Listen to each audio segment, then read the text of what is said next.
on a le temps de s'installer, de méditer. C'est très bien. Donc on va commencer cette troisième rencontre philosophique et spirituelle. Je commence par une petite parenthèse qui a quand même un rapport avec ce dont on parle dans ces rencontres. Il se trouve que j'organise sur Saint-Jour des soirées qui s'appellent les Conversations du Flot, qui sont des soirées beaucoup moins philosophiques et moins spirituelles qu'ici, mais quand même. Et il se trouve que la première de la rentrée, le 11 septembre, elle sera, on accueillera Jean-Marc, qui viendra nous présenter sa théorie, enfin sa mécanique universelle, ou comment l'humanité est destinée à la perfection ultime. Donc je vous pose quelques flyers, ils sont horribles. Je les ai faits dans la nuit, j'en pouvais plus, et en plus il a plu dessus, enfin c'est horrible. Mais soit vous prenez une photo avec votre téléphone, de toute façon il n'y en a pas beaucoup, soit vous aurez l'information par ailleurs. Voilà. Merci. C'est tellement bien vendu qu'on rencontre. Oui, c'est vraiment beau. Hein. Non, mais j'ai fait comme j'ai dit. Voilà. Sinon, donc aujourd'hui, j'avais dans l'intention de revenir sur les deux dernières rencontres, mais je vois qu'il y a beaucoup de personnes qui sont nouvelles, donc qui ne pourront pas me faire de commentaires sur ce qui s'est passé précédemment. Et puis, comme on a un petit peu de retard, on va essayer de respecter les horaires. Donc, on accueille aujourd'hui Romuald, qui a fait 6 heures de route pour venir nous voir et qui va devoir en faire autant pour rentrer chez lui. Donc, on va essayer de ne pas trop déborder sur les horaires. Donc, ce jeune homme qui a 30 ans est professeur de philosophie en Basse-Normandie.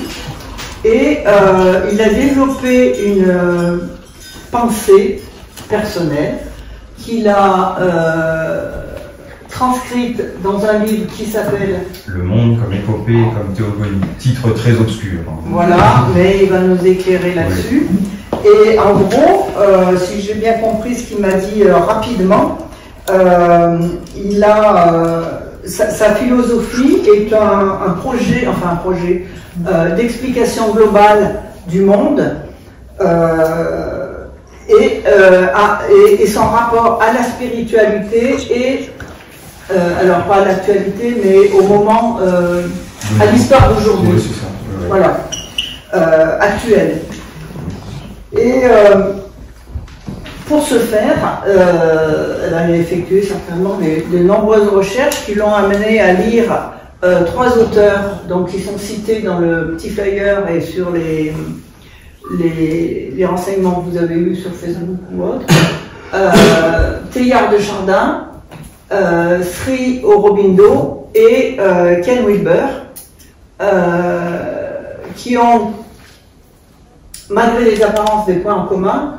Teilhard de Chardin, bon, c'était un religieux, comme beaucoup le savent. Sri Aurobindo, c'était un adepte de philosophie voilà. Et Ken Wilber, qui pour moi était un réel inconnu, en fait, c'est aussi penché. Il paraît que maintenant, il est considéré comme le plus grand philosophe contemporain. Ce n'est que mon avis. Voilà, mais je l'ai lu ailleurs. Ah oui, je l'ai lu ailleurs. Ceci dit, moi j'ai lu quelque chose de rapide sur lui. J'ai absolument rien compris. Parce qu'il a inventé, alors une théorie, ça, on arrive à suivre le film, mais il a inventé des concepts et des mots que je ne connaissais pas. Cependant, ce qu'on trouve entre les trois, outre Aurobindo et Chardin, qui sont relativement contemporains, puisqu'ils datent de la fin du 19e et ils sont tous les deux morts au début ou au milieu du 20e siècle. En revanche, Wilber, il est né au moment où les autres sont morts. Voilà. Du coup, ça peut lui donner un regard extérieur sur ces deux... alors j'ai dit ces deux auteurs, effectivement c'est des auteurs, mais c'était surtout des philosophes entre autres. Parce que Teilhard de Chardin, c'était aussi un scientifique, un paléontologue, un prêtre jésuite. Un prêtre, oui, bien sûr. Il a eu aussi beaucoup d'ennuis d'ailleurs avec l'Église. Voilà. Et en fait, pour relier ces trois personnages, qu'est-ce qu'on trouve? Et ça relie aussi Jean-Marc Tonizo, c'est pour ça que je vous ai donné le flyer, c'est qu'ils ont tous les quatre, plus Romuald, mis au point une théorie de l'évolution de l'humanité et donc de l'homme. Voilà. Alors, pour ce qui est de ça, je vais m'arrêter parce que je ne pourrais pas en dire bien plus. Merci, voilà. Merci pour cette belle présentation et merci à tous d'être venus. Oui, alors l'idée, c'est de présenter un courant de pensée que je représente et que Jean-Marc aussi représente, je pense.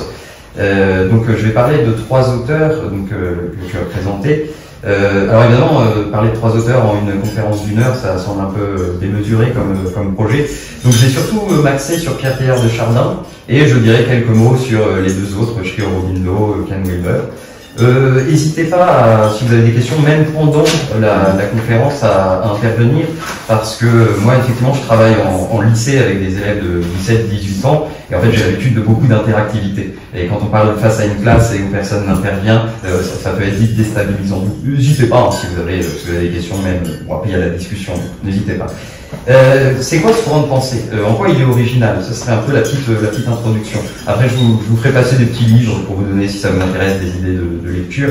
Ce courant de pensée, donc, comme tu l'as rappelé, il va unir deux choses, c'est-à-dire les traditions spirituelles et la modernité. Les traditions spirituelles, donc là on est en plein dans les rencontres philosophiques et spirituelles, qu'est-ce que c'est? Alors, c'est lié à la religion, mais ça va plus loin que la religion. C'est universel, les traditions spirituelles. Les traditions spirituelles, c'est le travail qu'on va faire pour essayer de développer son esprit, développer sa conscience, pour essayer d'atteindre un état de conscience supérieur.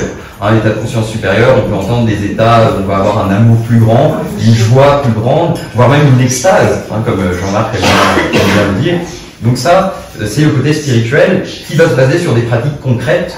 Donc là, on est accueilli chez, j'ai oublié le prénom, voilà, Madeleine, qui, si j'ai bien compris, fait du yoga.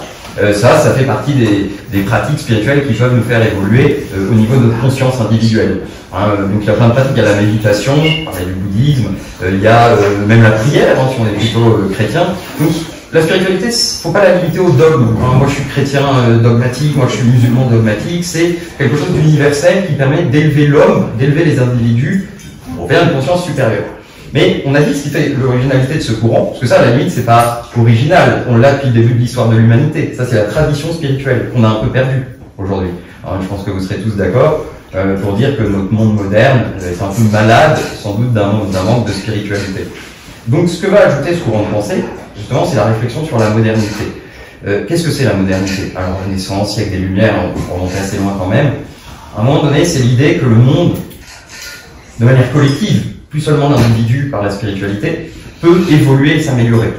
C'est le siècle des Lumières, l'idée de progrès, par l'éducation, par l'action politique, l'action révolutionnaire, par le progrès économique, par l'évolution des mœurs, par le progrès technique. On considère que le monde peut se transformer et s'améliorer. Pas seulement les individus, chacun dans leur coin, faire de la spiritualité, faire de la méditation, mais changer le monde aussi collectivement. Voilà. Changer le monde, faire évoluer le monde. Et ça, c'est, je pense, ce qui caractérise, les auteurs dont on parle là sont d'accord avec ça, ils l'ont dit avant moi, puis d'autres l'ont dit, je pense que c'est ce qui caractérise la modernité, cette idée de progrès, cette idée de transformation. Et en fait, si on ne relie pas les deux, il y a un problème. C'est pour ça qu'il faut relier les spiritualités traditionnelles et modernité du progrès. Parce que si on est seulement dans la spiritualité, comme le dit Jean-Marc, le but c'est d'atteindre que l'humanité atteigne sa perfection ultime. Ça c'est vrai. Mais si on n'est que dans la spiritualité, on va manquer quelque chose. On va se désengager du monde. Enfin, ça peut produire ça, la spiritualité. Moi, je m'occupe que de mon petit esprit. Je laisse de côté la politique, la société. Ça peut être un danger. À l'inverse, si on prend l'idée de progrès, de transformation du monde collectif, politique, économique, technique, vous voyez bien que s'il n'y a pas la spiritualité, ça mène à la catastrophe. Et c'est sans doute ce qui se passe aujourd'hui. On va arriver dans la crise écologique, le transhumanisme, les technologies qui pourraient déshumaniser l'homme. Ces technologies-là, Teilhard en parle, sont pas mauvaises, mais il faut remettre du spirituel avec. Il faut équilibrer le spirituel et le matériel, je dirais même la terre et le ciel. Ça, c'est des termes que j'aime beaucoup chez Aurobindo et Teilhard de Chardin. Équilibrer la terre, c'est-à-dire notre vie ici-bas, et la transformation collective du monde, politique, social, historique, et le ciel, donc le spirituel, la transcendance. Et le but de la spiritualité n'est pas de fuir le monde. Et là, j'en arrive direct à Teilhard, ça c'était mon introduction. Teilhard de Chardin, donc je vais faire un petit peu de biographie quand même, pas être que dans les idées, mais il a cette idée que le christianisme ne doit pas devenir une pensée de la fuite du monde, d'un salut individuel, mais il y a un salut collectif chez Teilhard de Chardin, et même cosmique, c'est-à-dire de sauver l'univers. C'est assez ambitieux comme projet. Teilhard de Chardin. Alors j'ai des petits livres. Alors, pour Teilhard, j'en ai pris deux. J'ai pris les écrits du temps de la guerre parce que je vais vous le dire juste après. Teilhard a écrit dans les tranchées. Il a écrit de la philosophie. Je vous le précisais après quand il était dans les tranchées.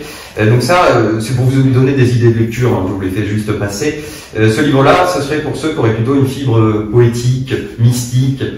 Alors que j'ai un autre livre de Teilhard qui s'appelle Le phénomène humain, qui est son livre le plus célèbre, où là, c'est plus pour ceux qui partiraient d'un point de vue scientifique, pour aller après vers le spirituel et il faut aussi unir le spirituel et la science, bien sûr, dans la mesure du possible. Donc je vous fais passer ces deux livres-là, si vous voulez jeter un œil, ça peut donner des idées de lecture. Alors j'ai fait en sorte de prendre des livres accessibles. Bon, accessible mais exigeant, ça reste de la philo quand même, avec un niveau conceptuel, mais j'ai pas pris les livres les plus incompréhensibles de ces auteurs. Teilhard, il est né en 1881 dans le Puy-de-Dôme. Teilhard de Chardin descend d'une certaine noblesse. Et alors c'est un homme qui a fait beaucoup de choses, c'est très très riche, il a une vie incroyable. Il était scientifique, comme tu l'as rappelé, il était paléontologue, il a beaucoup travaillé sur les premières races d'hommes, les différentes races homo, ce qui l'a amené à voyager en Afrique, en Chine, enfin il a beaucoup voyagé, c'était un grand voyageur. Et en plus d'être scientifique, là, il était prêtre jésuite. Les jésuites développaient beaucoup, on en parlait, les jésuites, il y avait beaucoup de scientifiques qui étaient jésuites, on peut le dire à l'envers dans l'autre sens. Donc il était scientifique, reconnu internationalement. Je le précise par la communauté scientifique, je le précise parce que de nos jours, malheureusement, dans la spiritualité, il y a parfois des gens qui se prétendent un peu scientifiques, mais c'est pas toujours très clair. Donc Teilhard, il y avait une vraie reconnaissance internationale. Prêtre jésuite, théologien. Alors s'il y en a qui sont chrétiens, Teilhard est un théologien intéressant qui a vraiment une vision originale du christianisme, qui va être rejeté évidemment par plein de chrétiens, et même l'Église a rejeté Teilhard de Chardin, même s'il a été remis en avant, il me semble, par le pape François. Je suis pas très sûr de tout ça. Moi, je ne suis pas chrétien, donc je n'ai pas un regard sur l'Église très précis, mais parce qu'évidemment, vu qu'il essayait d'allier science, théorie de l'évolution darwinienne, et religion, christianisme, forcément, à un moment donné, il essayait de faire une lecture non plus littérale, mais symbolique du péché originel, de la chute d'Adam et Ève, et l'Église, ça n'a pas plu, ses œuvres ont été mises à l'index. Évidemment, on n'était plus dans la période, on n'était pas dans une période d'inquisition. Teilhard, les jésuites lui interdisaient de publier. Mais c'était pas l'inquisition. Teilhard aurait pu se défroquer, comme on dit, il aurait pu quitter l'église et faire son travail dans son coin. Mais il n'a pas voulu. Il voulait rester fidèle à l'église. Il avait une fidélité à l'église. Il pensait que l'église était le vecteur spirituel par lequel l'humanité allait atteindre son ultime perfection. Donc ça, voilà, il y avait une fidélité. Ses amis lui disaient constamment, mais quitte l'église, tu seras tellement plus tranquille. Et non, il n'a jamais voulu la quitter, ce qui fait qu'il a été très peu, voire pas du tout publié de son vivant. Il a fallu attendre ultérieurement. Ensuite, l'autre dernier point biographique que je trouve important, c'est que il a fait la Première Guerre mondiale. Il a fait la Première Guerre mondiale, on lui a proposé d'être aumônier, puisque en tant que prêtre, donc être un peu plus à l'arrière. Teilhard a dit non, je veux être devant. Alors comme grand cardier, il a dit je veux être devant. Je veux être au contact des hommes, je veux être proche des combats. Donc ça c'est assez fort, et il écrivait, donc les écrits du temps de la guerre, le livre rouge là que je vous ai fait passer, c'est un recueil des écrits qu'il faisait dans les tranchées. Entre deux bombardements, il écrivait de la philosophie, de la métaphysique, de la spiritualité. Il les envoyait à sa cousine, Marguerite Teilhard-Chambon, et ça a été fait sous forme de recueil. Et ça c'est formidable parce qu'il y a déjà toute sa pensée là-dedans. Et puis ça prend au trip quand on lit, au début le gars qui écrit à sa cousine, ça c'est mon testament d'intellectuel. Je vais peut-être pas revenir, je vais peut-être mourir. Donc là je dis tout ce que je pense, toute ma pensée, même si à l'époque elle était seulement en germe. Teilhard avait la trentaine pour la Première Guerre mondiale. Et bon, ça c'est le dernier point, il y a un texte dans le petit livre rouge là qui s'appelle La nostalgie du front, titre choquant, parce que alors Teilhard n'a pas aimé la guerre, mais derrière la guerre, ce Teilhard est un grand optimiste. Il voyait un monde qui était en train de se restructurer. Et un monde qui évolue, qui change, c'est difficile. Pour ça, d'ailleurs, on parlait de la crise moderne, de notre monde qui va mal, avec les conflits géopolitiques aujourd'hui, Israël, l'Ukraine, toutes ces choses-là. Mais en fait, pour le dire de manière optimiste, et Teilhard aurait dit ça s'il vivait aujourd'hui, c'est une crise d'adolescence. C'est pas une crise de mort. L'humanité est pas en train de mourir. Elle est en train de traverser une sorte de crise d'adolescence. Donc une crise, c'est difficile, ça fait mal, voilà, c'est compliqué, mais c'est pour aller vers le mieux après. Teilhard est un grand optimiste comme ça. Alors sur sa pensée, quelques éléments quand même très importants. Moi, je demanderai peut-être le temps parfois où on en est, parce que je n'ai aucune notion du temps quand on parle, malgré 5 ans, merci, d'enseignement de philosophie, je suis incapable de prévoir. Moi, je me perds à la sonnerie, et là, il n'y avait pas de sonnerie en l'occurrence. Teilhard, il voulait unir sa vision religieuse et sa vision scientifique. Et il voulait comprendre, encore une fois, c'est grand dit comme ça, mais je pense qu'on est là pour ça, il voulait comprendre le sens de l'univers, le sens de nos vies. Et en scientifique, empirique, d'observation, il s'est dit, pour comprendre le sens de l'univers et de l'homme qui fait partie de l'univers, nous sommes l'univers, bien qu'avec la crise écologique, on semble rentrer en guerre avec la nature, l'univers, mais on est l'univers. Donc, en observant l'univers, il va essayer de trouver quels sont les principes qui régissent notre monde. Il va observer des choses assez simples à comprendre, c'est que déjà, l'univers pourrait être représenté par une pyramide parce qu'il évolue vers l'unité. Je m'explique, si on prend les particules élémentaires, vous avez, si vous regardez la physique, vous avez des protons, des neutrons, même des plus petites particules à plus petite échelle, qui vont s'unifier pour former des atomes.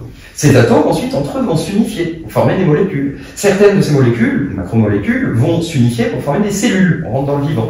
Et donc, il remarque comme ça qu'il y a une sorte alors il y a eu un Big Bang, évidemment, l'univers a été projeté dans l'espace-temps, mais après cette projection, je fais des gestes parce que je pense que ça aide à comprendre, après cette projection, eh bien, l'univers il y a une concentration de la matière qui va vers une certaine unité. Premier point. Évidemment, je vais ramener ça à l'homme après, parce que dans la nature, ok, mais ça a un lien avec nos vies. Ça, c'est le premier point. Deuxième point, Teilhard va remarquer que c'est aussi de monter vers la complexité. Le monde, la nature devient de plus en plus complexe, des structures de plus en plus complexes. La vie se complexifie. L'évolution des espèces, on parle d'organismes unicellulaires microscopiques, puis on évolue, les espèces évoluent. Et à un moment donné, sommet de la complexité, de la matière, vous avez des cerveaux qui évoluent aussi, des cerveaux avec des cortex orbitofrontales très complexes, c'est chez les grands singes, puis à un moment donné, vous avez l'Homo sapiens. Voilà. Donc, pour Teilhard, l'Homo sapiens, c'est actuellement, dans l'univers connu, le sommet de l'évolution, c'est-à-dire c'est celui qui porte le flambeau de l'évolution. Je reviendrai sur ce que ça veut dire. Alors, ici, on pourrait avoir une objection, c'est un peu anthropocentrique, ça fait un peu de l'homme le centre. C'est vrai, la critique est vraie, même si le fait que l'homme ait cette conscience supérieure fait qu'il a des responsabilités envers la nature. Quand on a une conscience plus évoluée, on a une morale, donc on n'est pas là pour saccager la nature, faire souffrir les animaux. Non, il y a des prémices d'un devoir envers la nature, chez Teilhard de Chardin, des prémices d'écologie, même si à l'époque on n'en parlait pas. Et Teilhard est un visionnaire, je vais vous en dire 2 mots après, il a vu venir des choses, c'est assez incroyable. Ce genre d'auteurs sont souvent des visionnaires. Donc, voilà, on monte vers la complexité, on monte vers l'unité, et puis à un moment, Teilhard franchit un cap qui ramène le spirituel, on monte vers la conscience. C'est-à-dire que, pour Teilhard, il y a de l'esprit un peu partout dans l'univers, mais c'est un peu de l'esprit endormi, c'est du proto-esprit, mais tout l'univers a une dimension spirituelle. Et cette montée vers la complexité et l'unité, c'est aussi une montée vers plus de conscience. Et c'est pour ça que quand vous prenez le sommet pour l'instant de la complexité, c'est notre cerveau, le sommet de l'unité, c'est pareil, et qu'est-ce que ça produit? Ça produit la conscience. Voilà. Alors on pourrait s'arrêter là. L'homme est apparu sur Terre, il y a de la conscience. Mais non, évidemment, ça ne s'arrête pas là. La marche en avant de l'univers, du vivant et de l'homme, parce que c'est la même chose. On est pris dans, moi j'appelle ça, c'est une sorte d'épopée cosmique. On est pris dans une sorte d'épopée, c'est une marche en avant de l'univers, de l'homme, du vivant dans son ensemble. Ça continue d'avancer. Regardez les hommes, ils vont essayer de s'unir les uns avec les autres. Toujours dans cette perspective d'unité. Alors on va former des familles, des couples amoureux, ça commence par des tribus, bien sûr, et puis on fait des sociétés de plus en plus complexes, des empires, des civilisations. Et aujourd'hui, on a la mondialisation. Alors, Teilhard, ça, l'a pensé. C'était pas développé comme aujourd'hui à son époque, mais bien sûr, lui parlait de planétisation. Il a pensé la mondialisation. Aujourd'hui, on est en train de s'unifier, l'humanité est en train de s'unifier dans une méga structure, une sorte de macro-organisme planétaire. Parce que c'est ça qui est assez fort. C'est qu'on est en train de créer collectivement une sorte d'être supérieur. Je m'explique. Vous voyez les atomes, quand ils s'associent, ils forment des objets matériels complexes. La table de Van, c'est une pile d'atomes organisée. La Terre nous dit, les êtres humains, ils sont comme des atomes. Ils les appellent des particules conscientes. On est des particules conscientes. Et si on s'associe les uns avec les autres, comme les atomes, est-ce que ça va pas permettre de créer une structure supérieure, une sorte d'être supérieur, une sorte de conscience supérieure?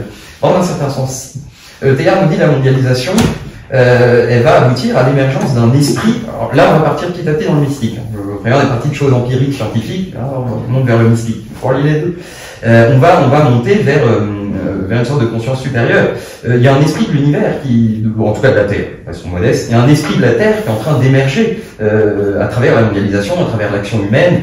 Teilhard a même anticipé Internet. Il est mort, je ne l'ai pas dit tout à l'heure, il est mort en 55, le jour de Pâques, formidable pour lui. Il est mort en 55 et il a anticipé Internet. Il y a des textes, c'est saisissant, on a l'impression qu'Internet existait déjà. Il disait, bah oui, à force d'augmenter nos communications, voilà, il y a une sorte de cerveau planétaire qui se met en place. Ça, c'est vraiment du Teilhard de Chardin. Mais attention, là, on peut dire, oh là, ça parle d'un truc technologique un peu, oui, comme je le disais tout à l'heure, Teilhard, de toute façon, il intègre tout. Il pense que la technologie est importante pour notre évolution. Mais comme je le disais tout à l'heure, il faut un petit peu calmer les choses et mettre de la sagesse là-dedans. Sinon, ça devient, on peut aller vers des dystopies absolument terribles, des mondes dominés par des IA, tout ce que vous voulez, des totalitarismes numériques. Donc il faut équilibrer les deux. Mais le technologique est pris en compte par Teilhard. Et le spirituel. C'est-à-dire tout doit évoluer. La société, la spiritualité des individus, les mœurs, la morale, le technologique, tout ça doit converger dans ce que Teilhard appelle le point oméga. Alors, là, dans l'alphabet grec, vous avez l'alpha, l'oméga, l'alpha, première lettre de l'alphabet. L'oméga, c'est l'aboutissement de l'univers. On peut dire de la Terre si on veut rester modeste, mais moi j'aime bien dire l'univers parce qu'il faut aller au bout des choses. Je pense qu'il faut sauver l'univers, voilà, sans vouloir être trop. Mais on est là pour ça finalement tous, autant que nous sommes sur cette planète. Donc il faut, mais ça prend du temps. On parlait avec Jean-Marc, ça peut prendre des siècles. Mais il faut effectivement, il y a un point oméga, c'est-à-dire ce point oméga que Teilhard va identifier bien sûr à Dieu et plus précisément au Christ. C'est le corps mystique du Christ, il l'appelle. Qu'est-ce que c'est ce point oméga? C'est dur à représenter, ces choses-là. C'est l'ensemble de la Terre, avec tous les individus parfaitement réalisés, auront atteint un bonheur total, une béatitude. C'est la Terre parfaitement réalisée, avec tous les êtres vivants, voilà, on retrouve une conscience écologique, qui va, à un moment donné, se transformer dans quelque chose de divin. En fait, c'est le point oméga, c'est la Terre et les hommes qui rejoignent Dieu. C'est ça. Donc on peut penser à l'Apocalypse biblique, même si Teilhard étant très optimiste, il ne parlait pas beaucoup des aspects, on va pas parler de ça, des aspects antéchristiques. Non, lui il était optimiste, il disait on va vers Dieu, on va vers le Christ, le règne du Christ, la parousie, le retour du Christ, on va vers ça. Donc ça c'est la pensée de Teilhard. Après, ce qu'il faut se demander, c'est quelles sont les conséquences, que penser c'est bien, mais quelles sont les conséquences pratiques. Comment nous on doit vivre? Parce que vous voyez, quand je vous dis il faut sauver l'univers, c'est un peu abstrait, comment je fais moi, ma petite vie, qui est importante, une pensée du tout, je dis souvent, ne doit pas être une pensée totalitaire. Si on dit, faut sauver le monde, mais ça amène à broyer les individus, ça marche pas. Donc, Teilhard, il y a une pensée de l'individu. L'individu, il doit se réaliser. Et alors là, je vais faire très simple. Teilhard nous dit que, finalement, chaque individu, il a un double rôle, c'est le sens de notre vie. Il doit à la fois s'épanouir lui-même en tant qu'individu, se réaliser ses talents, ses rêves, ses aspirations, pour être heureux, et en même temps il doit servir à son échelle l'humanité. Chacun à son échelle peut apporter quelque chose à l'humanité, même si c'est modeste. Et le mieux c'est quand les deux vont ensemble, faire ce pourquoi on est fait, sa vocation, et servir l'humanité comme ça. Voilà, c'est formidable. Mais chacun a un rôle à jouer dans cette évolution. Dans tous les domaines, un artiste qui crée de la beauté, parce que le but c'est de créer le vrai, le bien, le beau. Vous savez, ces grandes valeurs dont Platon parlait beaucoup. Donc n'importe qui peut créer de la beauté dans l'art, dans le fait de fonder une famille. N'importe qui peut créer du bien. Voilà, c'est ces aspects-là qui sont importants. Donc ça, c'est au niveau individuel, ça fonctionne comme ça. Après, la pensée de Teilhard, évidemment, là, c'est une petite présentation. Il y a beaucoup de choses. Il nous parle, parce que si vous faites après des recherches sur Teilhard, vous allez souvent voir ça, mais je l'ai déjà dit, mais il nous parle de quelque chose qui s'appelle la noosphère. La noosphère, c'est, vous savez, on a la biosphère, c'est la sphère du vivant sur la planète. Teilhard nous dit, on est en train de créer sur la Terre une sphère de la pensée. Ce que je vous disais tout à l'heure avec Internet, la pensée collective. Et on est en train de créer sur la planète, de recouvrir la planète d'une sphère de la pensée. Le nous en grec antique, c'est l'intellect. Donc la noosphère, c'est la sphère de l'intellect. Bon. Et alors pour finir sur les aspects théologiques, parce qu'il y en a peut-être qui s'intéressent aussi à la théologie chrétienne, Teilhard il a une conception Il est chrétien, donc il y a un Dieu transcendant au-delà du monde, mais il aime tellement le monde et la nature qu'il y a une part de Dieu vraiment qui est dans le monde. On appelle ça du panthéisme. Hein. Le panthéisme, c'est quand on dit que tout est Dieu, Dieu ou la nature. Donc d'ailleurs, il garde un Dieu transcendant, mais il pousse au maximum le concept d'incarnation du Christ. Le Christ, il est incarné pas seulement dans la personne de Jésus, il est incarné dans tout l'univers. Donc, on peut voir les débats théologiques, hein, les dissensions théologiques que ça peut créer, mais moi je ne rentre pas dedans, je vous lis juste la pensée de Teilhard. Le Christ est en nous tous, de ce point de vue-là. C'est le principe divin, la force de vie, l'intelligence qui anime l'univers. Et c'est l'amour. Parce qu'en fait, monter vers l'unité, c'est quoi? C'est l'amour. L'amour, c'est la force d'attraction qui tient l'univers. C'est Dante, hein, dans la Divine Comédie, qui disait l'amour est ce qui meut les étoiles et les planètes. Et ça nous meut, nous aussi, bien sûr. Donc l'amour, effectivement, est le moteur de l'univers. Et le Christ, hein, s'est incarné, il est venu souffrir avec nous, pas seulement sur la croix, dans l'événement historique, hein, du Calvaire, mais aussi à travers l'univers. Parce que l'univers est douloureux. L'univers, effectivement, évolué. C'est pas facile. Alors, beaucoup de théologiens se sont demandé, mais pourquoi le mal existe, hein? Pourquoi le mal existe? Comment justifier le mal dans le monde si Dieu est bon, tout puissant, parfait? Teilhard nous répond. Il répond que le monde, on peut pas être directement dans la perfection. Le monde part d'une sorte de néant, hein, mais c'est Dieu qui le met en marche, et on doit aller du néant vers l'être. Hein, c'est un travail, c'est difficile, il y a des ratés. L'évolution ne marche pas en ligne droite. Il y a des stagnations, il y a des régressions. Mais la finalité, c'est la béatitude. Alors Jean-Marc, lui, il dit l'extase, c'est rigolo, on a chacun notre mot, et on est un peu obsédé chacun par notre mot, mais c'est des synonymes. Quoique béatitude est connoté, tu me disais hier, très chrétien. C'est vrai. Mais peu importe, c'est universel. La finalité, c'est la béatitude, c'est l'extase, c'est le paradis, c'est ça le but qu'on doit atteindre. Et alors je sais pas combien de temps on en est, je suis peut-être passé à Aurobindo. Ah bah c'est tout. Je sais pas si ça fait combien de temps que je parle. Par contre, j'ai bien écouté ce que tu disais, mais en revanche j'ai eu une idée, j'ai fait un oubli au début. Ah mais c'est pas grave. Si c'est grave. Ah. Parce que ça te concerne. J'ai dit tout à l'heure qu'il avait fait beaucoup de routes, ça lui a pris beaucoup de temps, mais ça lui a pris aussi un peu d'argent. Et donc on a apporté un magnifique chapeau pour le faire tourner, pour merci, c'est gentil. Moi en plus, j'aime pas demander ce genre de choses, mais c'est vraiment pour le trajet, parce qu'on ne fait pas de la philo pour l'argent, on fait plutôt une école de commerce. Donc moi, ça me gêne un petit peu, mais effectivement, le trajet, c'était un certain coût. Donc c'est gentil, merci. C'est très gentil. Voilà, donc... oui, alors, je sais pas si quelqu'un a l'heure pour pouvoir vous repérer. On a un petit peu d'avance. Il est même pas ça. en face, non? Ah oui. Oui. Ouais, c'est bon, je la vois. C'est parfait, c'est parfait. Donc je vais passer à Aurobindo, parce que j'ai envie vraiment de parler des trois, il me semble avoir dit l'essentiel de ce que je voulais sur Teilhard. Peut-être que parmi l'assistance, oui, qui a envie de... Bien sûr. Le point oméga, il est plutôt individuel. Il est collectif. C'est-à-dire que le point oméga, c'est là justement où Teilhard parle du corps mystique du Christ. Merci, c'est gentil. Qu'est-ce que ça veut dire? Ça veut dire que les individus, qui doivent se réaliser en tant qu'individus, ils vont s'unifier. Alors si on prend la théologie, c'est dans le corps mystique du Christ. Et donc il est collectif au sens où, qu'est-ce que c'est le point oméga concrètement? C'est Dieu, c'est le Christ, mais dans lequel sont unis dans laquelle est unie la collectivité des hommes. Je ne sais pas si c'est clair, mais c'est dur à se représenter. Parce que c'est métaphysique. Pourquoi il y a une aspect linéarité et une aspect verticalité? À quel niveau? C'est temporel, non, dans le point oméga? C'est la rencontre de la croix, c'est le centre? Oui, j'ai pas très bien compris la question de l'horizontal, le vertical. J'allais regarder un tout petit peu ça. Oui, en fait, c'est une notion de temporel, c'était l'horizontal. Oui, d'accord, je vois, oui, c'est qu'en fait, Teilhard de Chardin, connaissant bien la science de son temps, il était conscient que c'est la seconde loi de la thermodynamique, ne posez pas plus de questions après là-dessus, parce que je ne suis pas scientifique, mais c'est la seconde loi de la thermodynamique en physique qui indique que, en gros, l'univers tend vers le désordre et le chaos. Je simplifie, il y aurait un physicien qui dirait attention. L'univers tend vers le désordre et le chaos par une force de désorganisation, et ça c'est l'aspect horizontal. Et Teilhard nous dit, mais il y a une force que certains scientifiques aujourd'hui appellent la négantropie, parce que ça c'est l'entropie, la tendance au chaos, qui va vers l'unité, la complexité, ça c'est le vertical, et qui, elle, va sauver l'univers.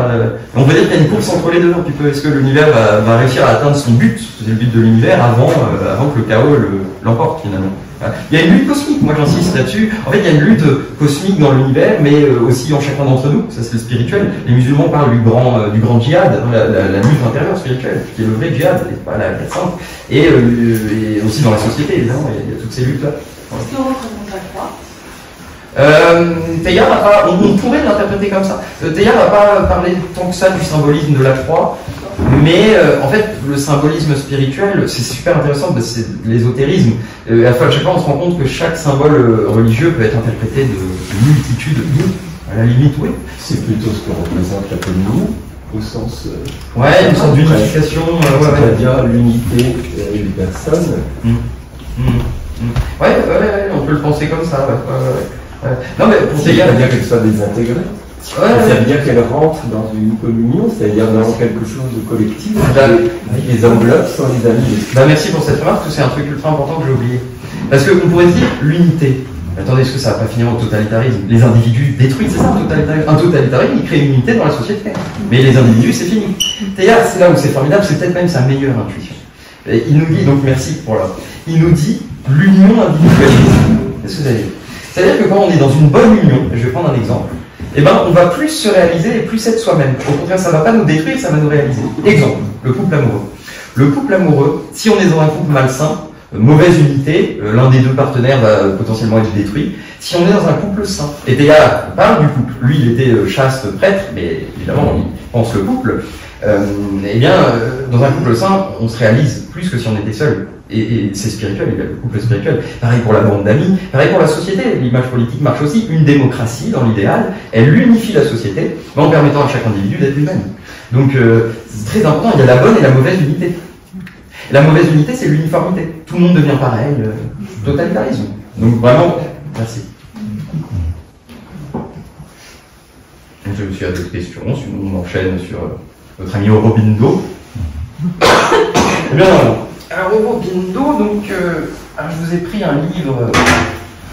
C'est pas un livre d'Aurobindo, c'est un livre d'un de ses disciples. C'est une présentation d'Aurobindo, de Satprem, l'aventure de la conscience. C'est ça le spirituel, l'aventure de la conscience. Pourquoi j'ai pas pris Aurobindo? Parce que Aurobindo est dur à lire, et je regardais mes livres, et j'ai pas vraiment. Oui, il y a des livres un peu plus simples, mais j'ai pas vraiment trouvé. Ça, c'est plus simple. Alors là, pareil, si vous êtes tendance scientifique, lisez pas ça. Là, c'est le mystique. Là, c'est un mystique. Aurobindo est un mystique et son disciple est un mystique. Donc, je vais faire passer le petit livre. Voilà. C'est bon, des petites idées de lecture si tout ça vous intéresse. Aurobindo, alors, lui, il est né en 1872 en Inde. Il a été envoyé, comme ça se faisait beaucoup, en Angleterre. Évidemment, c'était l'Inde colonisée par l'Europe, tout à fait. Il a été envoyé faire ses études au Royaume-Uni. Donc il a la culture occidentale. Et ensuite il est retourné en Inde et il a travaillé la culture orientale. Donc l'hindouisme. Teilhard était chrétien, Aurobindo est hindou et il a lu les Védas, il a lu tous les grands sages, les Upanishads, enfin, il a tout lu. Sa culture de l'hindouisme elle est monumentale et il peut servir pour les occidentaux d'introduction à l'hindouisme. Donc ce qui est bien, c'est qu'on relie spiritualité là dans notre conférence occidentale, en tout cas chrétienne, et orientale. Et en fait, ce qui est marrant, et c'est là où on voit l'universel, c'est qu'on se dit, c'est quand même différent. Mais en fait, Aurobindo, il a parlé de Teilhard, il l'a pas beaucoup étudié, mais un petit peu, et il a dit, en fait, ce gars-là, Teilhard de Chardin, il dit la même chose que moi, mais adapté pour l'Occident chrétien. Mais c'est la même chose. Donc tout ça est universel. Faut pas se bloquer sur une religion. La spiritualité est universelle. Même si, attention, faut pas, la religion c'est bien, avoir un cadre culturel, ça donne un cadre culturel. Ça donne une pratique concrète. Donc évidemment, il s'agit pas d'annihiler les cultures et on fait tous la même spiritualité. C'est la richesse des cultures. Mais au-delà de ça, c'est universel. Donc Aurobindo, il revient, et puis il y a une dimension politique très forte, parce qu'il va lutter pour l'indépendance de l'Inde. Avant Gandhi, il est un peu tombé dans l'oubli. Il est connu Aurobindo dans les milieux spirituels, mais en dehors du spirituel, personne ne le connaît. C'est comme Teilhard, c'est plus connu tout ça. Et donc il va arriver effectivement en Inde et il va se mettre très fortement dans la lutte pour l'indépendance de l'Inde. Comme je le disais, avant Gandhi, ça commence avant Gandhi. Donc il y a vraiment cette dimension politique. Et en parallèle, il y a sa quête spirituelle. Donc il y a une pratique concrète, c'est pas juste un théoricien. Il a pratiqué la méditation et différentes formes de yoga d'une manière très poussée. Donc il y a les deux en parallèle, le politique et le spirituel, ce qui rejoint ce que je disais au début. Il va même faire de la prison, parce que les Anglais, à un moment donné, ils en avaient un peu marre de lui. Et alors c'est rigolo parce que quand il était en prison, il va avoir une expérience du nirvana, l'accomplissement ultime spirituel pour les orientaux. Et il y a des pages, on a permis là on comprend ce que c'est l'extase, la béatitude qu'un mystique peut atteindre. En fait, il voit des prisonniers, il voit ses conditions de vie qui n'étaient pas forcément terribles, et il dit mais je vois que le divin en fait. Je vois le divin partout. Alors il était au fond d'une cellule, bon c'est une cellule anglaise, ça devait aller quand même, je pense pas que c'était le... Mais il voit ça et il se dit mais c'est formidable. Et donc il va atteindre cette expérience spirituelle, puis après il va se retirer de la vie politique, il va se concentrer seulement sur le spirituel. Donc au bout d'un moment il va devenir maître spirituel, hein, parce que il y a des gens qui vont venir, il va devenir un maître avec des disciples, dans un ashram d'abord, un ashram, une sorte de communauté de méditants. D'ailleurs, il appelait cette communauté un laboratoire de l'évolution. On revient sur cette évolution. Théard nous disait que l'être humain doit passer dans un autre stade de son évolution. On va engendrer une race supérieure. Alors supérieure, c'est pas le surhumain de Nietzsche, pour ceux qui connaîtraient, et à nouveau, c'est pas le transhumain de la technologie, c'est pas la spiritualité, encore une fois. Mais on attend il dit l'homme est un être de transition. On attend un être, un homme supérieur, j'aime pas trop le mot, parce qu'il peut, de la déconnotation, mais un homme Déjà abouti. Déjà abouti. Un homme renouvelé. Renouvelé. Merci, on a beaucoup de bonnes propositions. Ouais. Un homme renouvelé. Hein. Donc, il y a cette évolution. Et pourquoi je disais ça? Oui, un laboratoire de l'évolution. C'est-à-dire qu'on essaie, on tâtonne, voilà, mais on essaie de construire l'homme de demain. Après, ça a donné Auroville, hein, Auroville, bon, qui peut être critiqué, mais je ne vais pas rentrer là-dedans sur certains aspects. Parce que des fois, on a un business du spirituel qui peut se développer, mais je ne veux pas rentrer dans ces aspects-là. Excusez-moi, elle est critiquée que parce que il y a eu une désunion au sein même du complexe Auroville. Il y a une question d'argent qui est rentrée là-dedans, et ce qui a fait que les membres qui occupaient Auroville, qui sont venus de partout du monde entier, du Canada, de la Suisse, de l'Allemagne, ont fait entrer cette notion d'argent. Et là, ça a donné des dissensions, et beaucoup sont partis. D'accord. Je ne sais pas aujourd'hui, à l'état actuel, dans quel état se trouve Auroville, mais je pense que ils ont besoin de gens pour grandir. D'accord. Bah, merci pour la précision, parce que je n'étais pas au fait de ce qui s'était vraiment passé. Merci à vous. Merci à vous. Oui, et donc il va se mettre, même à la fin de sa vie, hein, il va se retirer dans une retraite spirituelle. Donc c'est vraiment un praticien de la spiritualité. Alors, à nouveau, qu'est-ce qu'il y a d'original là-dedans? Parce que Aurobindo, il a écrit un livre qui s'appelle Le secret des Védas, donc les Védas, les livres saints de l'hindouisme. On voyait, il fait que répéter, qu'est-ce qu'il y a de nouveau là-dedans? Encore ce que je vous disais tout à l'heure, cette volonté d'unir le ciel et la terre. C'est-à-dire, dans l'hindouisme, l'hindouisme c'est vaste, hein. L'hindouisme, il y a le shivaïsme, il y a le vishnouisme, parler d'une religion au singulier comme le christianisme, ça ne veut pas dire grand-chose. Mais pour penser, des fois, on est obligé de faire des simplifications. Penser, c'est à la fois faire des nuances et aller dans le complexe, et après, il faut synthétiser. C'est tout un aller-retour. Donc là, je fais des grosses simplifications, mais dans l'hindouisme, ou dans le bouddhisme, quand même, souvent, cette pensée de la fuite de la terre. On doit sortir du cycle des réincarnations. Voilà, on se réincarne de vie en vie. Moi, je trouvais ça formidable quand j'étais jeune, quand j'avais 18 ans, que j'étais élève en terminale. Je trouvais ça formidable. Et puis un jour, j'avais dit à mon prof de philo, je lui avais parlé de ça, et il m'avait sorti une phrase, il m'avait dit, les bouddhistes, ils n'aiment pas la vie. Voilà, le choc. Mais comment ça? Moi, je disais à l'époque, je disais Mathieu Ricard. J'étais le moine bouddhiste, je suis rentré là-dedans, moi, en philo. Je commençais par des choses simples. Je suis pas rentré par les gueules. Donc moi, ça m'avait fait un choc. Et en fait, l'idée, qui est très présente chez Nietzsche d'ailleurs, c'est que, mais là, elle est trop exagérée, mais c'est que, effectivement, la base du bouddhisme, la première vérité du Bouddha, c'est que la vie est souffrance. Le monde est souffrance. Et le but, c'est de sortir de ce cycle de réincarnation de souffrance.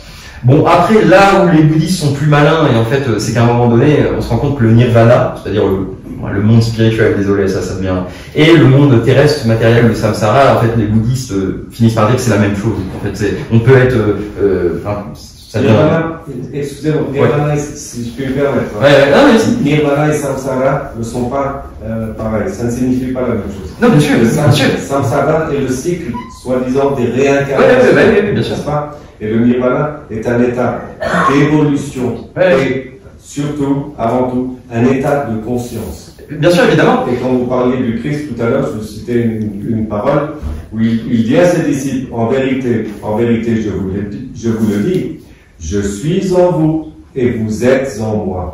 Donc, nous sommes tous différents ici ce soir. Nous sommes tous différents de par notre physique et notre éducation et tout. Mais ce qui fait l'être humain, c'est son cœur. Et le cœur, ici, est le même pour tous. C'est l'essence même. Quand on dit intéressons-nous à l'essentiel, l'essentiel signifie l'essence du ciel. Ce ciel qui est en nous et qu'on peut atteindre. Mais il est le même chez tous. Ouais. Alors, merci pour cette intervention, parce que ça permet de préciser un certain nombre de choses. Oui, le spirituel, c'est ça, et le mystique. C'est le fait que le divin est en nous.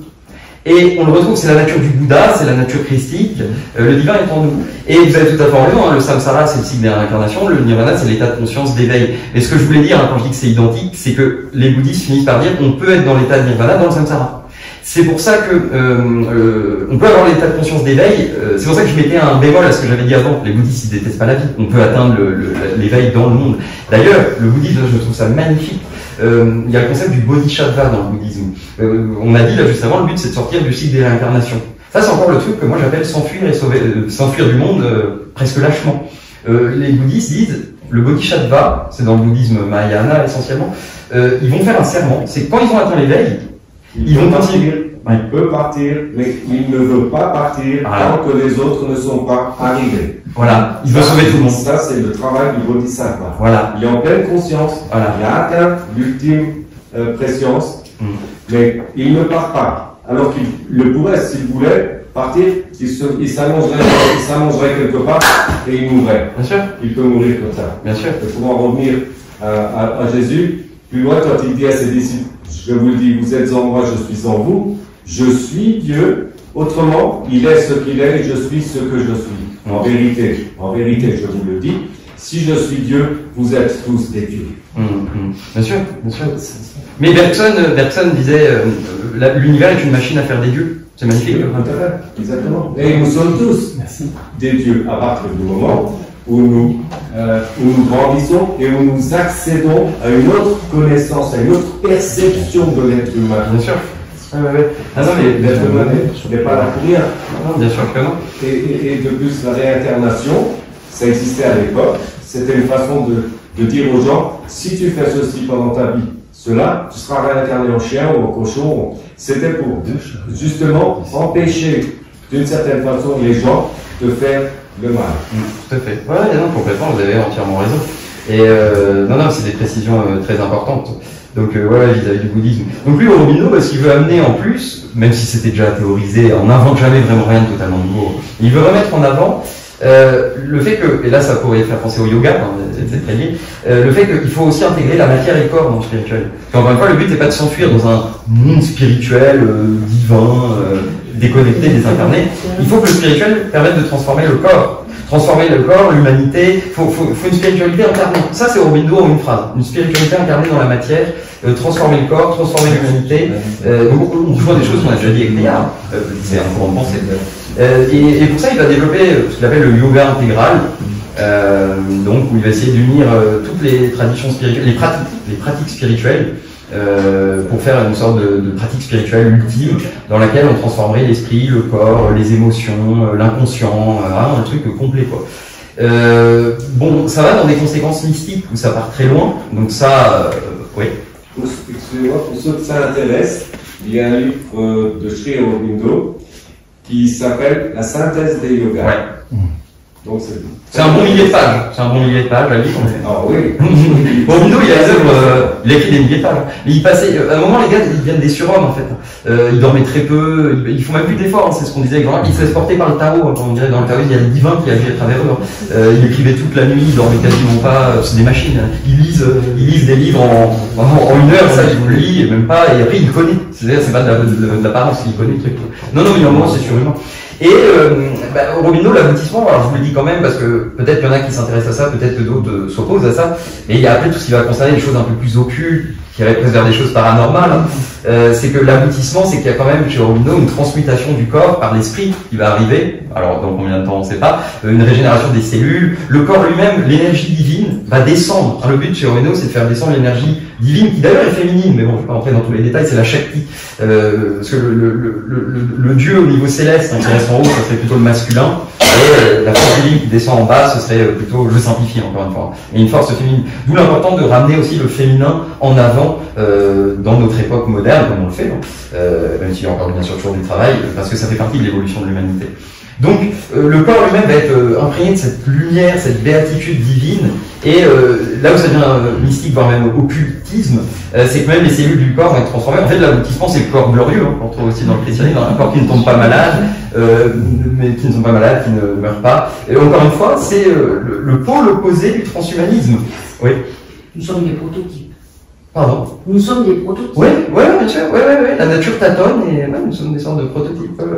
Et donc, c'est ça la croisée des chemins aujourd'hui. Est-ce qu'on veut aller vers le transhumanisme? J'insiste beaucoup sur le transhumanisme, mais pour moi, on ne peut pas comprendre l'époque si on ne s'intéresse pas à l'IA, le transhumanisme. C'est bien d'être dans la spiritualité de l'Antiquité, mais il faut aussi penser le maintenant. Donc, la croisée des chemins, est-ce qu'on va vers le transhumanisme sans âme? Moi, j'appelle ça la religion du matérialisme. Il n'y a que de la matière. Le transhumanisme et le capitalisme aussi, il n'y a que de la... Parce qu'en fait, tout à l'heure je parlais du progrès, l'idée de progrès, mais en fait la modernité, elle a posé le progrès comme idéal de l'être humain, mais le progrès vers quoi? En fait on l'a compris, juste le progrès économique vers plus d'argent, c'est la croissance. Le progrès des plaisirs, c'est l'hédonisme, c'est pas vraiment un progrès du tout. Il manque quelque chose. La modernité nous a donné un idéal de progrès, mais sans but. Progrès vers quoi? Nous assistons justement à la mort de ce système basé sur le progrès et l'argent. C'est une limite. Et nous approchons de cette limite, et c'est pour ça qu'il y a des guerres. Il y a quelques années, on manquait d'argent. Ils ont par exemple l'euro, rien pour citer. Quand ils ont décidé de calculer le taux de l'euro, ils ont trouvé, parce que dans tous les pays, 6, surtout en France, 6,66. Aux grandes dames des autorités vaticanes, qui ont contacté la BCE pour leur dire ça c'est impossible. Dans la Bible, 6 et le chiffre qui doit rassembler les nations pour la Grande Guerre. Vous ne pouvez pas. Ils ont mis 6 mois de retard avant l'instauration de l'euro. Ils l'ont fait à 6, 50, 250. Je savais pas, c'est fou hein, symboliquement. Justement pour empêcher les gens de prendre conscience de ce qui se passe réellement, et des manipulations gouvernementales de tous les pays pour justement dominer les masses populaires. Mais ça c'est une réalité. Oui, il y a alors sans aller jusque dans des choses complotistes, il y a effectivement une élite mondiale, effectivement capitaliste et technocratique, surtout maintenant, qui domine les peuples, les populations, qui a servi les populations. Donc il y a une lutte politique. La lutte n'est pas que spirituelle, les deux sont liés. On ne peut pas transformer le monde sans se transformer soi-même. Mais vous avez raison de ce que vous dites, parce qu'en même temps, la fin de ce matérialisme outrancier qui déshumanise l'être humain, en même temps, il y a des gens qui naissent à la conscience. Il n'y a qu'une seule conscience dans l'univers. Et cette conscience est en chacun de nous. Tout est un, c'est ce que la métaphysique, il y a un seul être. Hein. En fait, vous voyez, moi je crois que je suis Romuald, je n'ai pas beaucoup de prénoms ici, je ne sais pas comment vous appelez. Moi je crois que je suis Romuald, vous croyez que vous êtes Corinne, ça c'est l'ego. En réalité, si on va au-delà de l'ego, on est tous un. Et donc, quelle est la réaction quand on comprend mentalement qu'on est tous un? C'est l'amour. Enfin, je veux dire, à un moment donné, l'amour, on est tous un. Alors ça veut pas dire qu'il faut, encore une fois, attention, c'est subtil, c'est toujours subtil. Il ne faut pas détruire l'individualité. L'ego, c'est un outil qui doit être mis au service de l'esprit. Mais il ne faut pas détruire notre individualité. Hein. L'individu a le droit de se réaliser en tant qu'individu. À chaque fois, c'est des subtilités. Et oui, vous avez raison, hein, il y a une lutte politique à mener. Moi, vous voyez, alors je vais pas parler de ça, c'est pas le but, mais j'aime bien des auteurs comme Marx, sur la transformation de la société. Alors, on peut ne pas être d'accord avec Marx, hein, c'est pas la question. Sur la transformation de la société, c'est fascinant, mais il manque le spirituel. Et à l'inverse, d'autres spiritualistes, il leur manque la lutte politique. Faut unir les deux. Marx parlait d'un matérialisme historique, dialectique. Moi, je pense qu'on devrait faire un spiritualisme historique, dialectique. Voilà, unir encore une fois, le ciel, la terre, le politique, voilà, je fais encore des grosses simplifications. Bon, bref. Pour finir sur Aurobindo, et après je passe à l'Église, ce sera rapide parce que c'est moins connu. Aurobindo, la conclusion mystique, et moi je suis obligé de le dire, des fois on me dit mais va pas jusque là, c'est trop mystique, mais moi je peux pas m'empêcher, c'est trop génial. C'est que finalement même la matière va être transmutée, on va passer dans une autre dimension, on disait hier avec Jean-Marc. Donc là c'est pour ceux qui aiment la spiritualité, peut-être même New Age. J'essaie de donner des trucs pour un peu toutes les sensibilités. La matière elle-même va s'élever à la conscience, à la béatitude, à la lumière, à l'amour. La terre va être transmutée vers quelque chose de supérieur. Et on peut penser, c'est là où je pars trop loin, on peut penser même à tout l'univers. Il y a des courants qui ont été jusque-là au 19e siècle, en Russie, il y avait le cosmisme, de philosophes, Nicolas Fyodorov, ce genre de philosophes peu connus. Eux, ils disaient, le but de l'homme, c'est de transformer, de maîtriser l'univers, non pas pour le détruire comme on fait aujourd'hui, mais pour l'élever, le transformer, le transmuter, le spiritualiser, pour que l'univers devienne un paradis. Voilà. On y va petit à petit, ça prend du temps, mais on se retrouvera un jour ici, mais en état de béatitude totale. Et on flottera dans les airs, mais on y va. Moi je crois quand même à la réincarnation d'une certaine façon, on y va tous ensemble, petit à petit, on fait notre chemin de vie. Ouais. Parler de réincarnation et l'athlète, ce serait limiter notre univers. La théorie de la réincarnation, elle servait à l'époque pour empêcher les gens de tomber dans les excès. Bien sûr, comme l'enfer. Et dans le mal, tout à fait.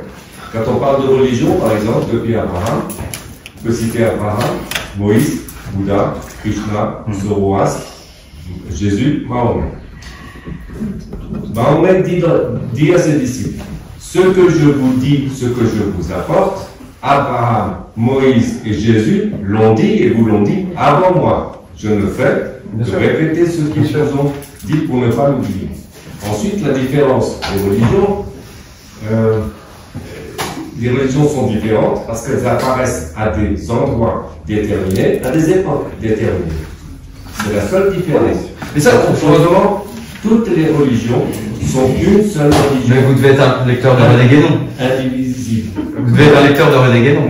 Non, pas spécialement. Ce que je sais, ce que je crois savoir, me vient de vous. Chaque être humain porte en lui sa propre connaissance, dans ce qu'il a vécu, dans ce qu'il a enduré, dans ce qu'il a souffert, porte en lui cette connaissance. Et nous sommes ici pour échanger ceci afin de grandir et de nous élever par-delà justement ces défauts qui font que l'être humain, il est pas parfait. Bien sûr. Très belle intervention. Merci à nouveau. Merci à vous. Ouais. Et Roland Wilber, rapidement. Parce que là, on était parti un peu loin. Or, rapidement, parce que c'est le moins connu. Alors, le livre, là, tout à l'heure, on avait la fibre un peu scientifique, la fibre mystique et poétique. Là, c'est vraiment la philo. C'est la philo. C'est un livre vulgarisé, il est accessible. Il y a plein de schémas dedans, c'est un très beau livre. Mais ça reste quand même un niveau. Mais si vous voulez un livre de philo en lien avec tout ce qu'on a dit là, qui reste accessible, même si c'est un peu exigeant, et plein de schémas, ça c'est le truc de linguisme, justement. C'est un livre incroyable, enfin, moi je le conseille. C'est peut-être celui qui définit mieux le courant de pensée que je suis en train de défendre. Même si, bon, ouais. Donc je le fais passer. Wilber, ce qui le caractérise, donc il est né en 49, hein, donc comme je disais tout à l'heure, quand les autres sont morts, les deux autres, hein. Il est encore vivant aujourd'hui, c'est âgé, dirons-nous. C'est un senior. Et lui, il a développé ce qu'on appelle la pensée intégrale. La pensée intégrale, le but c'est de dire, ok, on arrive au XXIe siècle, on a quand même un gros bagage de connaissances, l'humanité. Il y a les sciences, il y a plein de philosophies, plein de religions, plein de spiritualités. Maintenant, on va en finir, c'est mal dit. On va faire la philosophie ultime. On va prendre la part de vérité qu'il y a dans chaque chose, parce que pour Wilber, il y a une part de vrai dans toutes les religions, toutes les philosophies. Et on va se faire un grand puzzle, mais qui prend toute une vie, hein, pour Wilber. Moi aussi, j'essaie de continuer ce travail. On va faire un grand puzzle, on va essayer d'assembler toutes les connaissances pour avoir la vision la plus globale du réel. Merci. La vision la plus globale du réel, donc toutes les disciplines, hein, ça c'est la pensée intégrale. Et Wilber, il a commencé par la psychologie intégrale. Après, il l'a appliqué à tout, hein, même en politique. Pareil, je ne vais pas rentrer là-dedans. Mais comment prendre ce qu'il y a de bon à gauche et ce qu'il y a de bon à droite. Il l'applique à tout. Dans la psychologie, il s'est dit, ce qu'on va faire, encore une fois, l'union de l'Orient et de l'Occident, on va prendre la psychologie occidentale.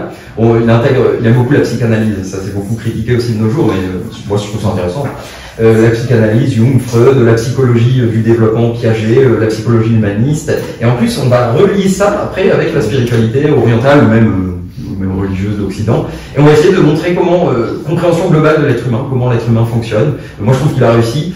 Alors il y a peu de livres traduits en français, hein, parce que c'est anglais, il n'est pas du tout connu en France, donc moi je suis nul en anglais, mais j'aime tellement Wilber que je fais traduire des livres par Google Traduction. La syntaxe c'est catastrophique, mais j'aime tellement, je veux tellement le lire, et je suis nul en anglais, que je le fais traduire par Google Trad, tout le bouquin. Et là, ici, il y a un bouquin où j'ai lu le bouquin, je me suis dit, ok, il a cerné la nature humaine, il a expliqué l'homme. Voilà, et comment l'homme peut évoluer. Il n'y a pas d'innocence dans la traduction. Il y a si. Des fois, je dois retenir au texte anglais, parce que des fois, vous voyez, par exemple, plane, à un moment, il utilise plane pour parler des stades de conscience, et ça donne avion. Quand je disais l'avion supérieur, C'est le stade de l'avion de conscience supérieure. Hein, mais métaphoriquement, symboliquement, spatialement, ça peut marcher. Donc, pensée intégrale, psychologie intégrale, où il montre qu'en fait, il faut essentiellement intégrer 4 dimensions de Guy Wilber pour comprendre le réel. Ça, c'est ce que j'explique à mes élèves en terminale, je le fais au tableau, pour le faire au tableau. Il y a 4 dimensions qu'il faut intégrer si on veut comprendre le réel, et on en a déjà parlé là, depuis tout à l'heure. Il faut intégrer, au niveau de l'individu, la subjectivité, notre esprit, notre intériorité. Il faut intégrer le corps, évidemment, on revient. Il faut intégrer la nature dans son ensemble, et il faut intégrer le social, la communauté. En fait, on ne pourra jamais changer le monde globalement si on ne pense pas globalement avec ces 4 éléments. Là, je simplifie encore une fois. Donc, il y a cette psychologie intégrale d'évolution où il montre... c'est de la philosophie... Pour moi, c'est le philosophe... ouais, je me disais, le meilleur, le plus abouti aujourd'hui sur l'évolution spirituelle de l'humanité. Et puis, il a une finesse et une nuance faisant qu'il montre des voies de garage aussi. Il montre des fois des voies qui peuvent être trompeuses, qui peuvent nous amener à des choses un peu problématiques. Notamment, pour donner un exemple, la confusion, alors peut-être vous ne serez pas d'accord, mais la confusion qu'on fait souvent en spiritualité entre le nouveau-né, ou l'enfant, et le sage. Je m'explique. On a dit tout à l'heure, l'homme doit se retrouver une conscience unitaire, être un avec le tout. On a dit, le nouveau-né, la psychologie l'a montré, il se distingue pas de son environnement matériel. On s'en distingue quand à un moment donné, on pleure pour avoir à manger, puis maman vient pas nous nourrir, donc le monde il est indépendant, moi il frustre. Alors moi je me fais mal, si j'appuie sur le coussin, tiens ça me fait rien, si là ça me fait quelque chose d'autre. On commence à se distinguer, c'est la base du développement de l'être humain. Certains spiritualistes ont dit, c'est ça, faut revenir à ça. En deçà de la raison humaine, nous on est des êtres rationnels, on est des êtres mentaux, disent certains dans les milieux spirituels, dans le mental. Certains disent, d'accord, il faut revenir en deçà, il faut revenir à l'enfance, dans les passions, dans l'émotionnel, dans le cœur. Mais en fait, il faut distinguer ce qui est en deçà de la raison de ce qui est... Là, je vais au plus technique, c'est les trucs les plus techniques, je vous donne la parole juste là, on est au plus technique, là. Il faut distinguer ce qui est en deçà de la raison, de ce qui est au-dessus de la raison, l'âme, le spirituel. Et en fait, on peut faire une erreur, on peut être amené, vous voyez, la conscience, c'est une échelle. On la monte, le petit enfant, il monte l'échelle. À un moment, ça donne l'adulte rationnel que vous êtes, vous et moi, et puis il faut monter vers le spirituel. Mais le problème, c'est qu'on peut régresser. Alors, il y a des maladies mentales, des psychoses, c'est de la régression involontaire vers des états de conscience inférieurs. Et il y a des gens dans la spiritualité, malheureusement, ils vont, vous savez, des fois, on dit, il faut réveiller l'animalité en soi. C'est risqué, parce qu'on peut redescendre, en fait, sur l'échelle de la conscience. Je pense avoir dit l'essentiel. Vous aviez une... Oui, vous parlez du bébé et de l'adulte. Le bébé, quand il commence d'abord à mettre ses mains, ses doigts dans sa bouche. Là, tiens, c'est à moi. Oui. Ensuite, il continue par son pied. Il prend son pied, comme si on peut dire. Il le met en bouche, il prend conscience qu'il a une main et un pied. Ensuite, il est à 4 pattes. Les animaux sont à 4 pattes. D'accord? Donc il est dans son stade animal, bien sûr, dans sa première émergence dans ce monde. Ensuite, il se met debout. Il élève donc le ciel dans lequel il vivait, à l'état animal. Il soulève ce ciel en se mettant debout. Donc c'est une autre forme de conscience. Il prend conscience qu'il est un être debout. Bien sûr. Et le spirituel, en fait, on reproduit toutes les étapes de la nature en nous. De l'embryogénèse, on est l'animal d'abord, puis on évolue vers l'homme, puis il faut évoluer vers Dieu. Et ça, c'est à l'échelle individuelle. Et c'est alors le stade animal, oui, c'est tout ce que Freud a pu nous dire sur les stades oraux, céphaliques, psychanalyse. Si on a, encore une fois, j'essaie de parler à toutes les sensibilités. Et l'humanité aussi reproduit le même schéma. On part de stades où la civilisation est peu développée, puis on évolue vers le mental, l'âge des Lumières, la raison. Et après l'âge des Lumières doit venir l'âge du spirituel. Je pense que ça pourrait faire une conclusion si le temps. Je ne sais pas combien de temps j'ai parlé, mais. Très bien, c'était très bien. Bravo. Voilà. Merci.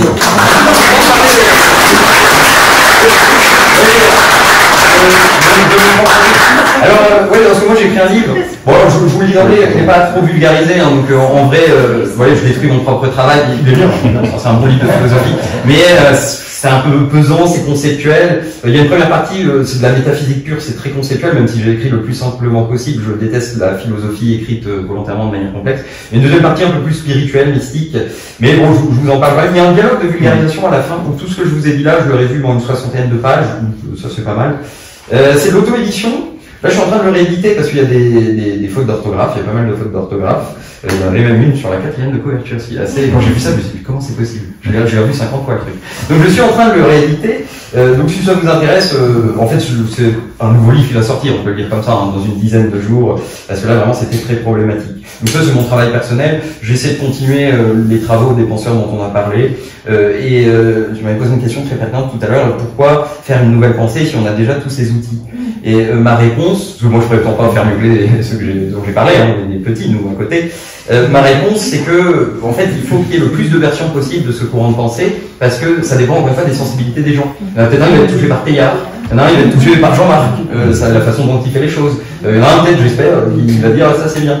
Voilà, donc, il faut au maximum diffuser ce courant de pensée. Voilà, c'est quoi que j'ai fait. Tu peux détailler un peu ce que tu développes dans le livre? Ah ouais. Enfin, ouais, alors je détaille le métaphysique. Oui, ça aussi, il faut le dire, merci. En fait, mais je réfléchis à arrêter de faire ça, mais ça, c'est mon nom d'auteur. Florentin Vidot, c'est mon 3e prénom. Ah là, j'avais fait ça parce que j'avais écrit un recueil de poésie très personnel. La poésie, pour moi, c'est le personnel, et la philo, c'est l'impersonnel. Même si on est toujours prisonnier de soi, de sa biographie, de sa psychologie. C'était très personnel, et vu que je suis prof, comme vous le savez, je voulais pas que mes élèves le trouvent. Mais maintenant c'est passé, ils l'ont tous trouvé et ça me dérange pas. Donc je m'étais donné un nom d'auteur. Et maintenant c'est chiant parce que ça complique les choses, les gens comprennent pas très bien. Donc je vais peut-être arrêter mon nom d'auteur. Et alors qu'est-ce que je développe? En fait c'est en 3 tomes, hein, c'est un système d'explication globale du réel. Premier tome, métaphysique et cosmologie. Toute la première partie, c'est l'explication, alors en me basant un peu sur la science, mais en ne faisant pas dire à la science ce qu'elle ne dit pas, hein, encore une fois, il faut être prudent avec la science. En me basant sur la science, l'histoire de la philosophie, la métaphysique, toute la première partie, la moitié du livre, hein, c'est l'explication de l'univers, de Dieu, pourquoi l'univers existe, comment il est apparu, comment il a évolué, pourquoi ça existe, tout ça. Et la deuxième partie, on rentre un peu dans le spirituel, de l'homme qui peut faire évoluer sa conscience, donc ce qu'on a dit là. Il y aura un tome 2 et un tome 3. Donc, voilà, mais il est un peu, il est conceptuel, Voilà, moi je peux le faire passer si vous voulez. Si vous tombez sur une faute d'orthographe en le levant, sachez que... Non, l'auto-édition c'est pas facile. En fait, il faut payer des correcteurs pro, mais on est un peu limité en moyens, c'est assez cher et c'est normal. Ou maintenant le chat GPT, on parlait d'IA, ça peut aider à corriger. Donc voilà, ça sera réédité, enfin c'est en cours de réédition dans une dizaine de jours, normalement ça sera bon. Voilà ce que je voulais dire, merci de votre écoute, merci des différentes interventions. Ouais. Tu as évoqué le transhumanisme qui avait l'air un grand danger. Comment tu peux le développer? En fait, donc on a les deux justement. Est-ce qu'un des pires vices actuels?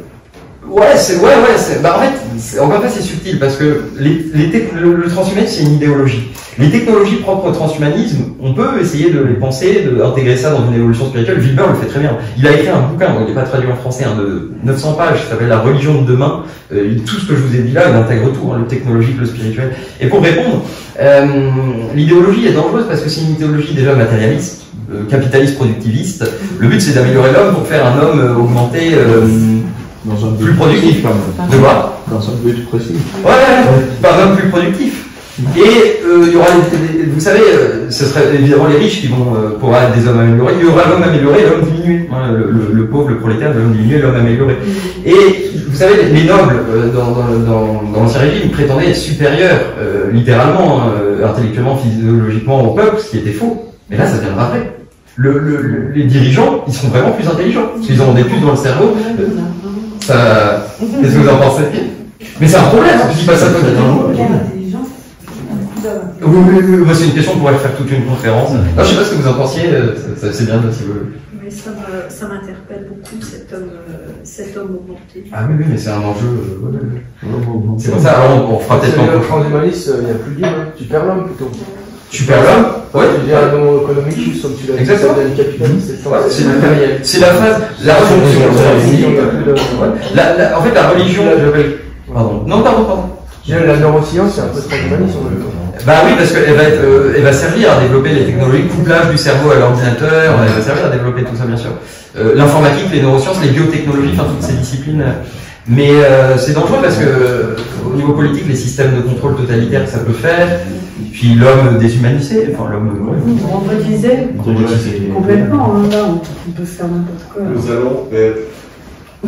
Nous allons vers une évolution qui fera malgré, avec ou sans nous, où scientifiquement parlant, nous pourrons remplacer tous les organes d'un être humain.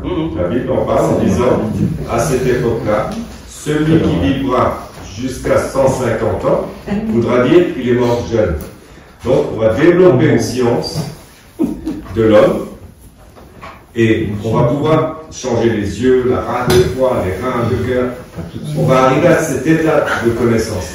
Et pour ceux que ça intéresse, Bill Ball, dans ses théories, comme Schleiermacher, Garner et Sartre, parle d'une religion renouvelée, c'est-à-dire une synthèse de toutes les religions du monde, ce qui existe déjà aujourd'hui depuis 1844. Ah, c'est la Société théosophique, non, c'est quoi? Non, ce sont les Bahaïs. Je ne connais pas. Les Bahaïs sont, les prophètes Bahaïs sont apparus en Perse, en Iran, et se sont déclarés en... Il y en a eu deux, la porte et la gloire de Dieu. Ok, bah, ça me donne quelque chose à creuser. Donc, ce sont toutes les religions en une seule et même religion qui les synthétise, qui les... c'est pas du syncrétisme, c'est l'union de toutes les religions. Et il y a des centres pareils dans presque plus de 45 pays dans le monde. D'accord. Donc pour ceux que ça intéresse, vous pouvez chercher sur Internet. Bah merci, je suis étonné de ne pas connaître, donc merci de me faire découvrir quelque chose. Et vous l'écrivez comment B, A, H, A, accent I. Ok. Pareil. Ok. Et ça provient d'Iran? Ça vient d'Iran. Et 1844 correspond à 1260 dans le calendrier de l'Hégire. Et Daniel en parle. Et Jésus dit, je suis la porte qui est à l'Orient. Donc pour ceux qui veulent, comment dire, s'informer, cherchez pareil et vous verrez. Après, chacun choisit ce qu'il peut. Mais c'est assez intéressant. Tout comme ça, et des écrits de la mer, bien sûr. sont aussi à la portée de tous. Moi, je m'endors avec du saprème dans les oreilles. Parce qu'il y a une voix en plus. Saprème, c'est c'est comme Sri Aurobindo.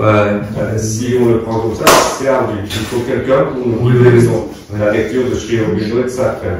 Mais les écrits de la mer, qui étaient disciples de Sri Aurobindo, sont très clairs et accessibles à tous. Voilà. En tout cas, vous avez mené votre exposé avec maestria, je vous en prie. Merci, c'est gentil. Merci pour le remarque. Merci à tous. Vos remarques, vos questions. C'était vraiment plaisant. J'étais très heureux de faire cette intervention devant vous aujourd'hui. Bon, plaisir de vous réentendre. Je reviendrai sûrement l'an prochain. Merci beaucoup. Merci à vous.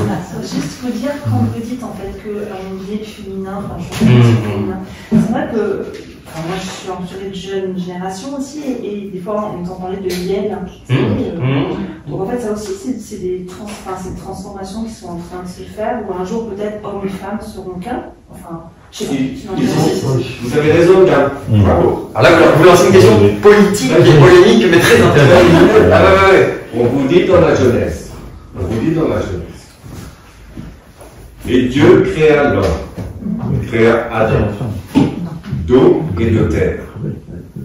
Il souffla dans ses narines, et Adam devint une âme vivante. Il le mit dans le jardin d'Éden. Et il vit que Adam était triste, seul. Il fit tomber sur lui un profond sommeil, on peut penser à l'anesthésie générale. Il extirpa une côte de Adam et il forma Ève. L'homme et la femme sont destinés à s'unir, à se réunir, sans se désunir. Alors là commencera le monde de demain. Parce que nous aurons dépassé et transcendé certaines limitations bassement et purement humaine et animale. Il y a le mythe de l'androgyne dans le banquet de Platon. On trouve ça. Et en fait, mais là c'est vraiment mon dernier propos parce que là ça part en science-fiction. Mais quand on sera dans la conscience supérieure qui contrôle la matière, qui peut manier la matière, on pourra passer d'homme à femme en. Nous sommes déjà androgynes. Bien sûr. Certains refusent leur androgynie. Si je suis l'homme que vous voyez aujourd'hui devant vous, c'est grâce à la femme qui est à l'intérieur de moi. Bien sûr. Je peux être l'homme que je suis sans la femme qui vit. Bien sûr, il y a une part de féminin et masculin en chacun. Et nous y arrivons. C'est pour ça que quand il y a incompréhension de sa nature, il y a déviation. Et l'être humain est destiné à être homme et femme, mais nous le sommes déjà. Après, sur l'idéologie moderne, moi je le ferai pas, hein, mais il y a des critiques qui peuvent être faites sur l'idéologie moderne dont vous parliez, en fait. Il y a certaines critiques qui peuvent être effectuées. Mais je pense que c'est des prémices de transformation. Ouais. Et j'aurais entendu dire aussi que dans les rivières, par exemple, il y a de plus en plus il y a de moins en moins de mâles, en fait.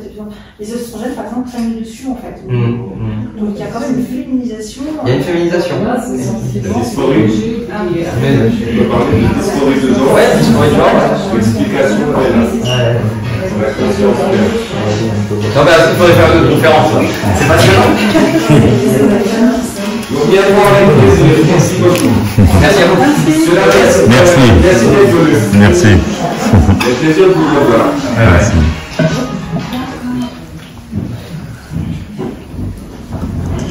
C'est dans la boîte. Ouais, nickel. Non.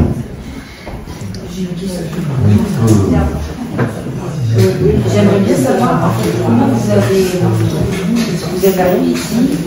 Moi, il y a Il y a 5 ans, quand j'ai élaboré ma pensée, j'ai cherché sur internet des précurseurs ou des contemporains, par exemple. Et j'ai trouvé le site de Thomas, qui est un excellent site, un travail formidable. Je l'ai contacté par mail, et il m'a juste échangé 2-3 mails. On a échangé 2-3 mails, et 5 ans plus tard, il m'a contacté parce que en fouillant, en rangeant ses adresses mail, il m'a trouvé par hasard. Donc c'est formidable. Et moi, ça m'a donné l'opportunité de venir mais bien, un des aspects positifs pour le TPS. Ouais. Non, mais je suis vraiment content d'avoir cette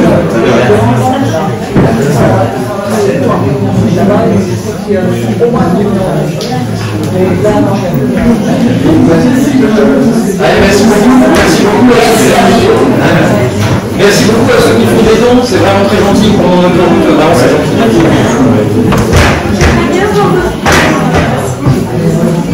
Oui, moi aussi. J'adore.